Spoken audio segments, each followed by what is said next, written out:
Venho falar sobre a perspectiva de Durkheim sobre o que é um fato social. Fato social, ele é estabelecido antes do indivíduo nascer e impacta diretamente sua vida na sociedade.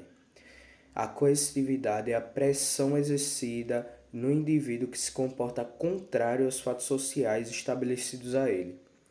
E o fato social é algo coletivo de uma sociedade.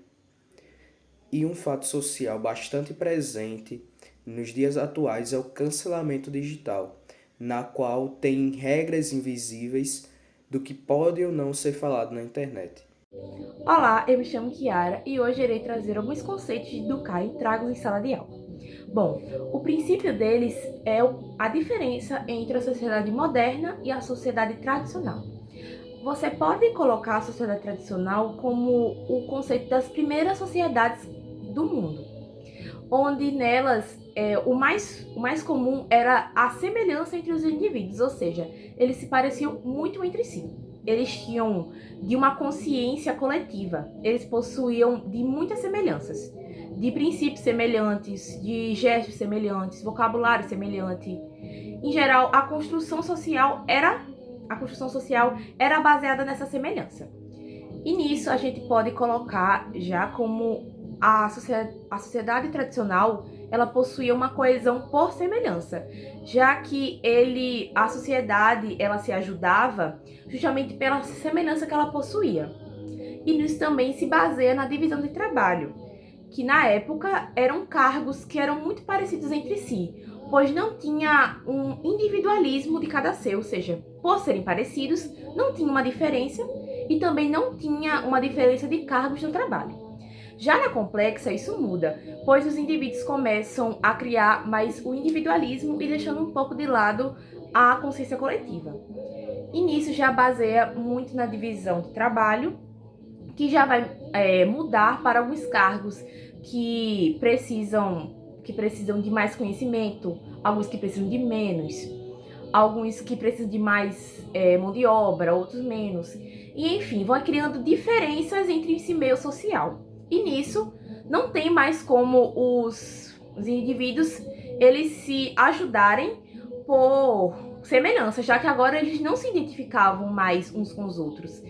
Agora existe a coesão por interdependência, já que cada indivíduo precisa de outro para que a sociedade funcione, para que tudo gire, o planeta gire, digamos assim.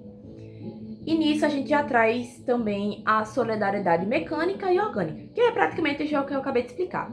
Que a mecânica, ela vem da sociedade tradicional, que mecânica vem justamente por esse negócio da semelhança. Que tipo assim, a solidariedade vem pela semelhança. E a solidariedade orgânica, que vem pela interdependência.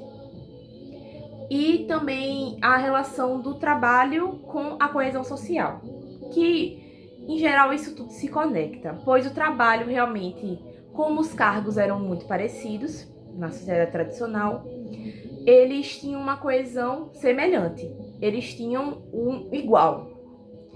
Já a relação de trabalho, a relação da divisão de trabalho na sociedade complexa, por terem cargos diferentes, vai ser uma coesão social pela interdependência, pela dependência dos indivíduos. E por fim, a gente pode colocar, por final, o conceito de anomia, que é o conceito de ausência de normas ou enfraquecimento delas perante a sociedade. Ou seja, com a ausência de normas, vai ausentando uma conduta comum de cada indivíduo. Um exemplo que eu posso dar de anomia é a construção familiar que temos na sociedade complexa comparando a tradicional.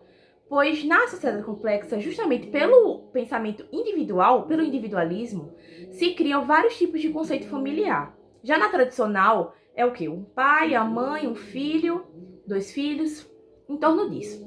Mas na sociedade complexa, eu posso dar o exemplo, por exemplo, a construção de famílias LGBTs. Ou seja, dois pais, um filho, duas mães, um filho. Que isso já é um conceito que não está na norma. Isso é pelo individual.